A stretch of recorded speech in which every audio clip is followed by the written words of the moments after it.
ellos pretenden no ser un partido hegemónico, ellos pretenden ser un partido único, porque su obligación es mantener la unidad del país, la unidad nacional. Y ellos son los que la propician esta división. Entonces, desde luego que tendremos castas fuertes de la militancia. Pues hay gente del PRI que ha hecho militancia, que ha hecho trabajo político en el estado de Chihuahua, que Chihuahua crezca, que Chihuahua le vaya bien. Y me parece a mí que en el contexto de Acción Nacional no está esa ruta. A partir de los votos que aportas como partido político por municipio, ¿qué espacios ahora sí vas a tener en la administración estatal, en los municipios y en el gobierno del estado? ¿Qué le ofrecemos a los jóvenes? Participación, obviamente, espacios de diálogo. Yo prefiero convencer a los ciudadanos de que somos la mejor opción para gobernar el estado de Chihuahua y el país que tenerlos como militantes. Perdimos y perdimos por algo. Pues la gente tiene malestar. Tú ves las vialidades más importantes en la ciudad de Chihuahua, es un gobierno del PRI. Pues mira, pues es que nosotros tenemos la comisión ideológica desde el punto de vista estatutario, porque al final de cuentas es una decisión que se tomó en la Asamblea Nacional.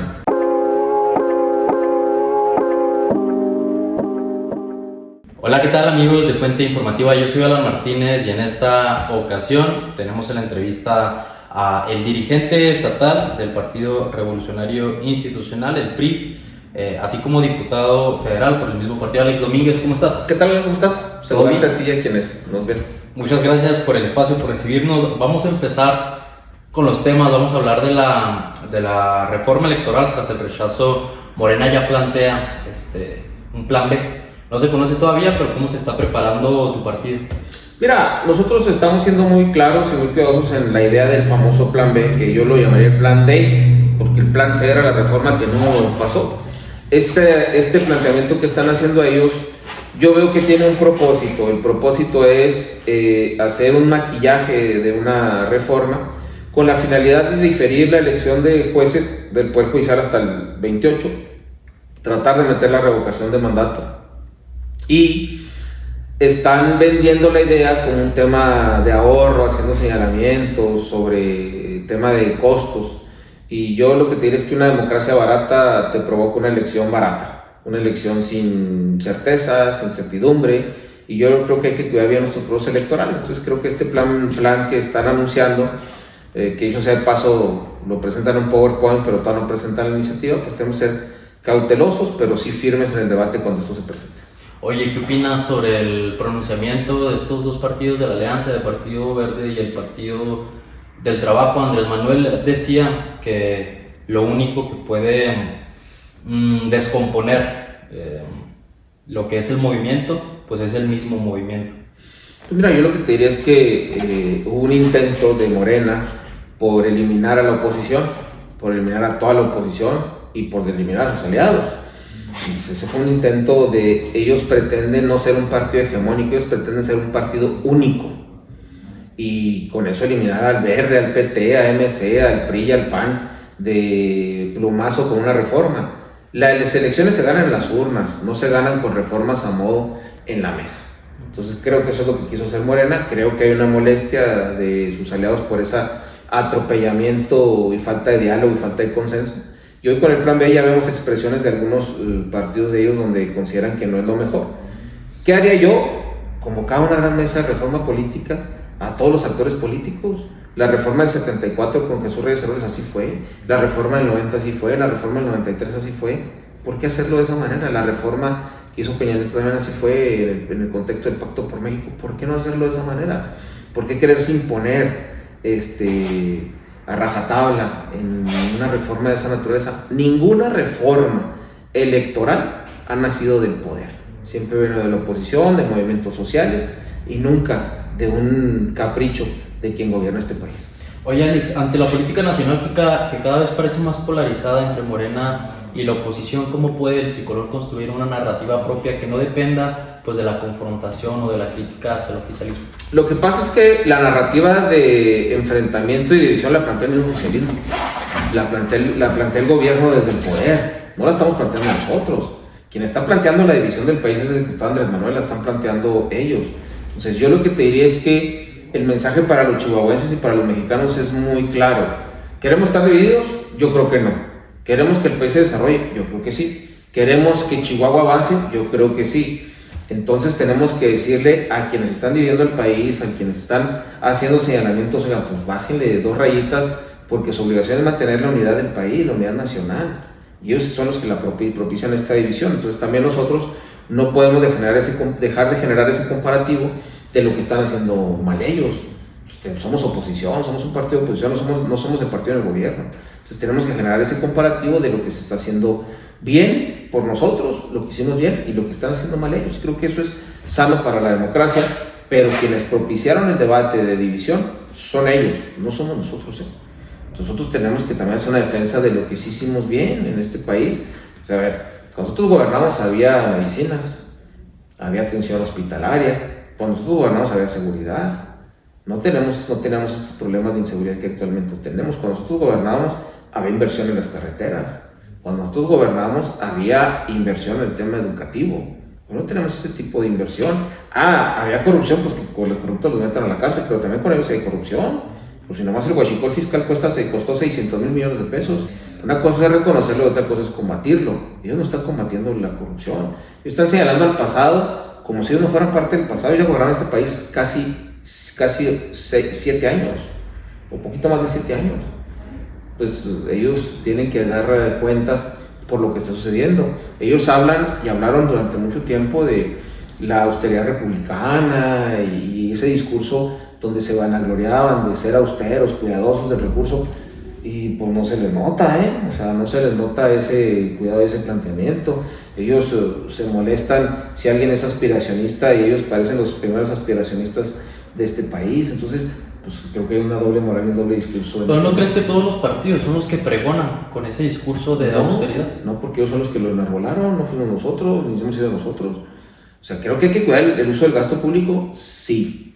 Hay que cuidar los recursos de los mexicanos, sí. Hay que invertirlos en obra pública productiva, es decir, aquí hay que generar competitividad de desarrollo, sí, claro, por supuesto que hay que hacerlo, pero no puedes cifrar tu discurso en una narrativa de que nosotros somos o sea, ellos pues son los que la austeridad republicana, pues no, o sea, no, porque no lo están demostrando. No lo están demostrando porque los señalamientos ahí están, de dónde viajan, dónde están, qué hacen, y antes ellos criticaban esa parte, de viajar en helicópteros privados, en aviones privados, de tener tal o cual calzado, tal o cual casa. O sea, me parece a mí un despropósito, pues no va a ver a Noroña, ¿verdad? Noroña fue el primero en hacer muchas de esas cosas y pues no vemos la casota que tiene el propio senador. Entonces, creo yo que esa doble discurso, esa doble moral, pues obviamente lastima el ejercicio de la política en el país. Claro. Alex, de cara a los próximos procesos electorales, platícanos un poquito cómo se está reorganizando el partido, sobre todo para recuperar, ¿no?, la competitividad ante la fuerza que ahorita vemos de Morena en el estado y demás. Mira, nosotros estamos en un proceso de organización, se acaba de hacer un proceso de elección de la dirigencia estatal del partido, yo me reelegí, participé para la reelección. Acaba de asumir una nueva dirigencia en el comité directivo estatal. Vamos a hacer sesión de consejo político muy pronto para determinar una serie de comisiones al interior del partido que nos permitan reestructurarnos internamente, pero también una comisión estatal que coordine ideas y planteamientos de prospección para la elección del 27, y habremos de establecer mesas regionales en los distritos electorales locales para este tipo de estrategias de cara a la elección del 27. Vamos a ser incluyentes, invitar a todas y a todos, los de las regiones y los del estado, a participar. Obviamente nosotros los vamos a invitar, ya dependerá de ellos si quieren participar o no, pero nosotros vamos a invitar a todas y a todos a que participen en este diseño estratégico de cara a lo que viene en el estado de Chihuahua. Habrá un planteamiento nacional estratégico, lo habremos de atender y habremos de trabajar junto con la dirigencia nacional.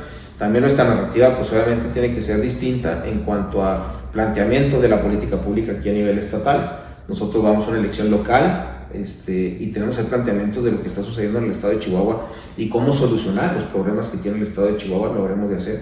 Y habremos de hacer una gira estatal en los próximos meses de manera intensa que nos permita dialogar con muchos chihuahuenses y escucharlos, sobre todo los planteamientos del futuro. Esa será parte de la estrategia que habremos de presentar en esta sesión de Consejo Político Estatal para hacer este plan estratégico de cara a la elección del 27. ¿Mantendremos diálogo con otras fuerzas políticas? Sí, claro, pero no estamos esperanzados en una coalición, una alianza. Creo que eso está fuera de la cancha de lo estatal, va a ser una cancha nacional porque hay 17 elecciones de gobernadores o gobernadoras y pues dependerá de la cancha nacional si se acuerda, si llega o no se llega a un acuerdo, mientras nosotros tenemos que prepararnos para competir solos, y ese es el gran reto que tiene el PRI. ¿Tenemos aspirantes en los municipios? Sí, claro, y vamos a hacer precisamente esa ruta para tener estos aspirantes a partir del programa que habremos de presentar en la próxima sesión del Consejo Político Estatal. Pero son aspirantes, son cartas fuertes, digo, porque vemos muchos nombres en el PAN desde ahorita. Vemos muchos nombres también en Morena. Se mencionan también ya hasta algunos del Naranja, pero en el PRI, ¿cómo andamos? Desde luego que tendremos castas fuertes de la militancia. Pues hay gente del PRI que ha hecho militancia, que ha hecho trabajo político en el estado de Chihuahua, que tiene presencia estatal, es más, que conoce más el estado de Chihuahua que cualquier otro aspirante de otro partido político. Y eso pues también te da un valor, te da una presencia. No traes tras de ti la administración municipal de Juárez o la de Chihuahua, tal vez no, pero traes un capital político de presencia permanente en todo el territorio estatal, y eso también te da un valor. Te da un valor también todos aquellos actores políticos que están en los municipios, que tienen esa presencia en el territorio municipal. Entonces vamos a tener aspirantes, obviamente, y tenemos aspirantes en los 67 municipios del estado, y habremos de tener aspirantes en los 22 distritos y en la gubernatura, no tengas duda.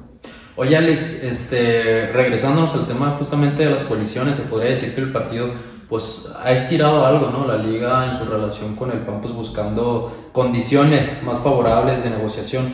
¿Qué condiciones mínimas debe cumplir una coalición para que el partido participe en el 2027? A ver, creo que más allá de los partidos hay un interés superior, que es el que hemos estado planteando nosotros, que Chihuahua crezca, que Chihuahua le vaya bien.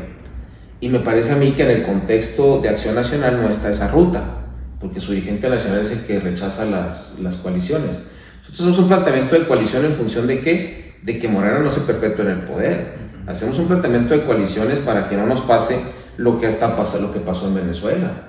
Creo que esa parte es muy importante, porque el PRI ha ido más allá de una lucha de espacios, ¿no? Es una lucha de una coalición para hacerle frente al autoritarismo de Morena. Eso es lo que ha estado planteando el PRI.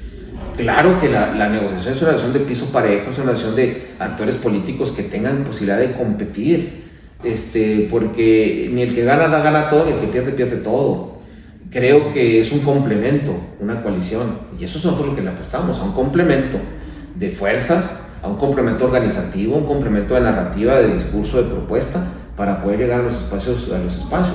Y también nosotros a qué le apostamos en el caso de que se diera una alianza. Nosotros le apostamos a un gobierno de coalición, y un gobierno de coalición plantea diversos escenarios. Primer escenario, una agenda pública, es decir, en qué temas de la agenda pública, que no sean los ideológicos de los partidos políticos en cuanto a temas que son torales, sino en la agenda pública de lo que están planteando los chihuahuenses, en qué temas vamos a ponernos de acuerdo, cómo le vamos a hacer con la obra pública, por ejemplo, que el desarrollo regional del estado, cómo le vamos a hacer para brindarle seguridad a los mexicanos.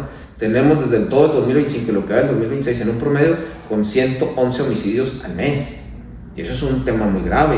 ¿Cómo le vamos a hacer para atender ese tema? ¿Cómo le vamos a hacer sin inversión federal, porque no está llegando a Chihuahua, para hacer el mantenimiento de las carreteras? Y no me refiero al recarpeteo, me refiero al mantenimiento mayor que necesitan las carreteras en el estado de Chihuahua para tener mayor conectividad. ¿Cómo le vamos a hacer sin el recurso federal para invertir en el estado de Chihuahua en educación, en salud? Esos son los temas de la agenda pública para ser más competitivos. Esa es parte de una agenda de gobierno de coalición. Otro punto es, a partir de los votos que aportas como partido político por municipio, ¿qué espacios ahora sí vas a tener en la administración estatal, en los municipios y en el gobierno del estado? Eso es importante, porque luego los gobernantes quieren invitar a los que les son cómodos de un partido político. No, estás firmando con un partido político. Ese partido político tiene que proponer las piezas para poder hacer un gobierno de coalición. Así impera en el mundo. No es un tema de nosotros, así lo hicimos en los municipios. Es un tema mundial, así operan los gobiernos de coalición en el mundo. Entonces, ese es un planteamiento importante. Y el otro, si vamos a ir en una agenda legislativa que sea común. Y eso también es importante, para darle viabilidad y ofrecerle a los chihuahuenses que no parezca un asunto electoral. Sí, los números importan, pero la propuesta es lo que más nos importa a nosotros los priistas para poderle dar desarrollo al estado de Chihuahua. Alex, en otro tema, hablando de jóvenes, en el siglo XX el PRI era el destino casi obligado para muchos jóvenes con ambiciones de incidir en la política y transformar su comunidad. De ahí salieron varios cuadros de la izquierda, incluido el propio expresidente Andrés Manuel López Obrador. Hoy en día vemos un panorama bastante distinto, donde a nivel nacional ese destino es Morena y en Chihuahua sigue siendo el PAN. ¿Qué le ofrece hoy el PRI a las juventudes de Chihuahua que no encuentren en otros partidos? Yo te diría varias cosas. ¿Por qué el PRI fue lo que fue en esa parte? Porque éramos un partido que nació en el gobierno. Éramos el partido más fuerte, obviamente la gente se inclinaba por irse al PRI, obviamente, por la relación tan cercana que había con el gobierno. Lo mismo pasa con Morena y lo mismo pasa con el PAN. Es decir, creo que nosotros debemos de ofrecerle a los jóvenes una preparación, obviamente. Debemos de ofrecerles espacios de participación en la política, pero a partir también de la preparación que ellos generen. No es en automático. Yo también fui joven y participé desde las juventudes priistas y no es en automático, es una carrera de resistencia esto de la política. Entonces, no a las primeras de cambio, pues vas a ocupar un cargo de regidor, diputado, pues no.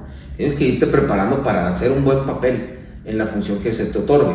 Entonces, ¿qué le ofrecemos a los jóvenes? Participación, obviamente, espacios de diálogo, les ofrecemos la posibilidad de generar un desarrollo en el pensamiento, capacitándolos, preparándolos para poder arribar estos espacios de decisión pública. Somos el único partido político que tiene estatutariamente el 30% de las candidaturas para jóvenes desde hace tiempo.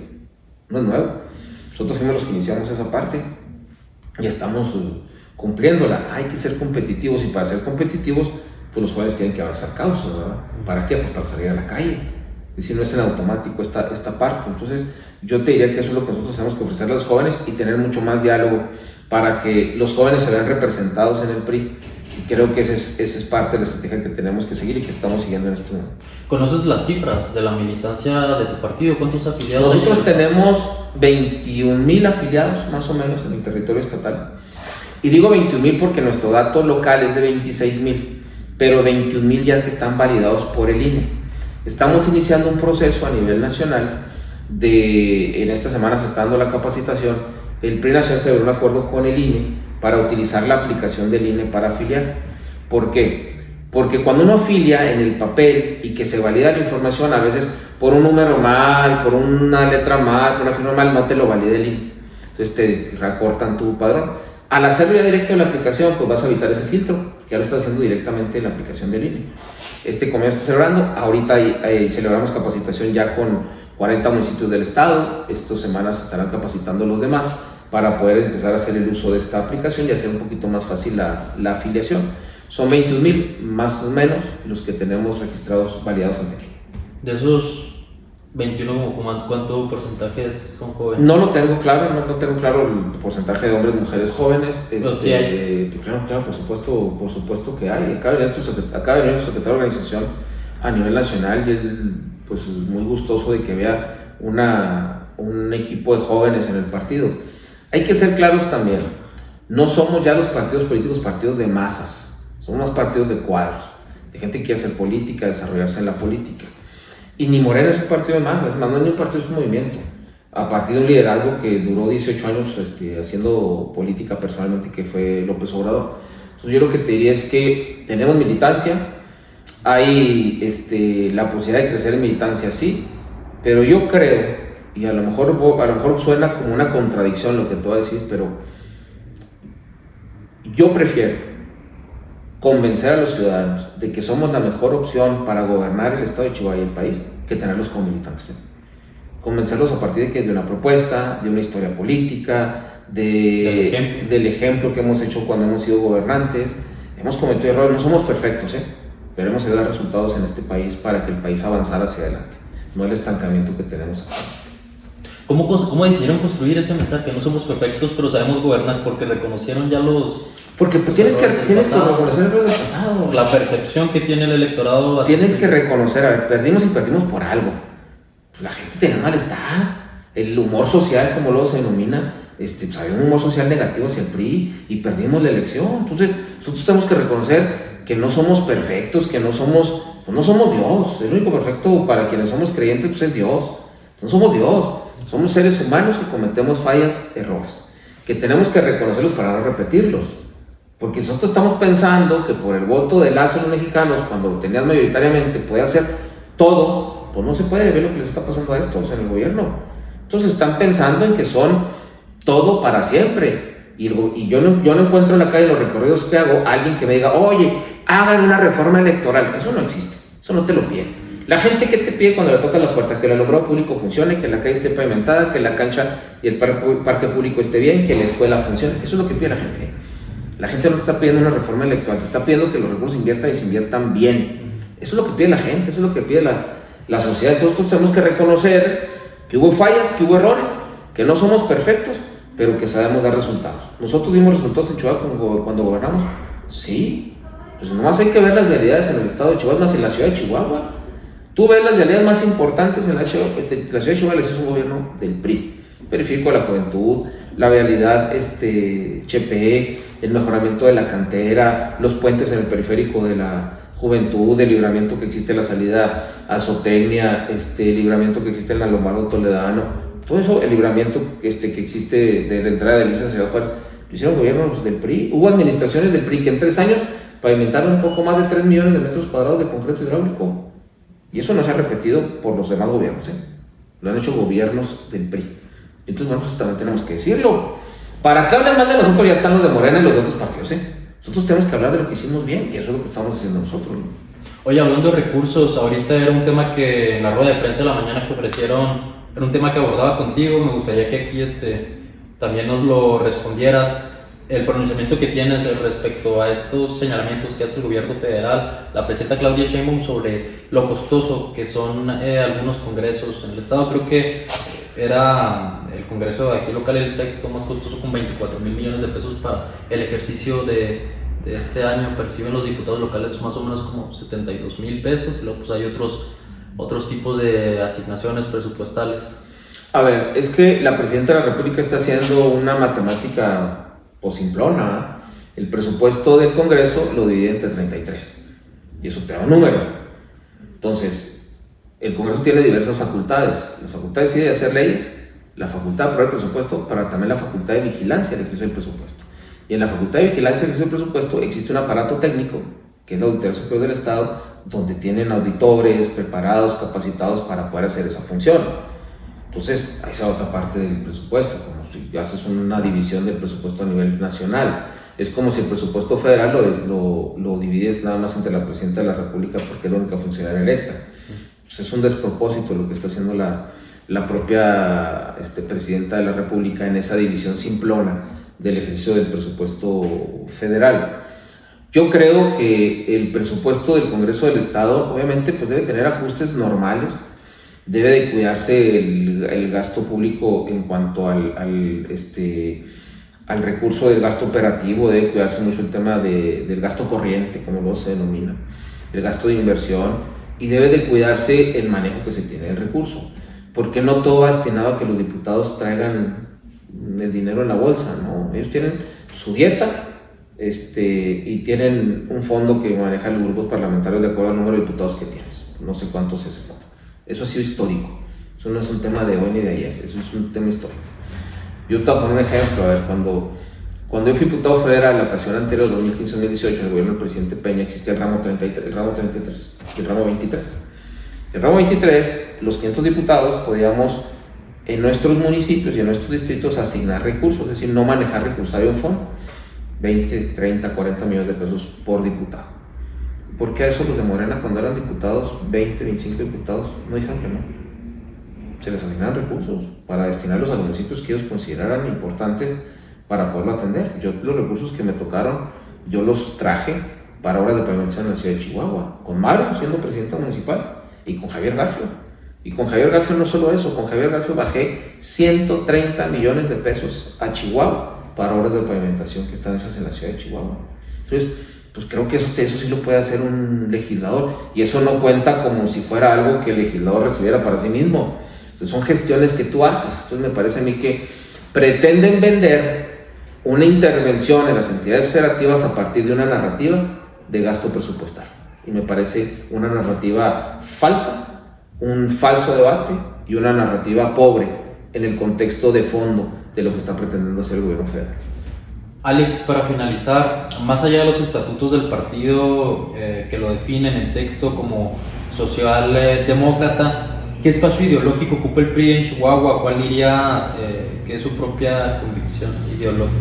Pues mira, pues es que nosotros tenemos la convicción ideológica desde el punto de vista estatutario, porque al final de cuentas es una decisión que se tomó en la Asamblea Nacional. La Asamblea Nacional del partido así la definió, así se aprobó por la dirigencia, por los asambleístas. Y nosotros estamos en esa ruta, ¿verdad?, de la socialdemocracia. Obviamente en Chihuahua cada entidad federativa tiene condiciones diversas. En Chihuahua hay una condición muy conservadora en algunas cosas. Hay un conservadurismo a veces incluso en algunas partes de closet, va más que público. Nosotros tenemos que cuidar también el contexto de lo local en ciertos escenarios.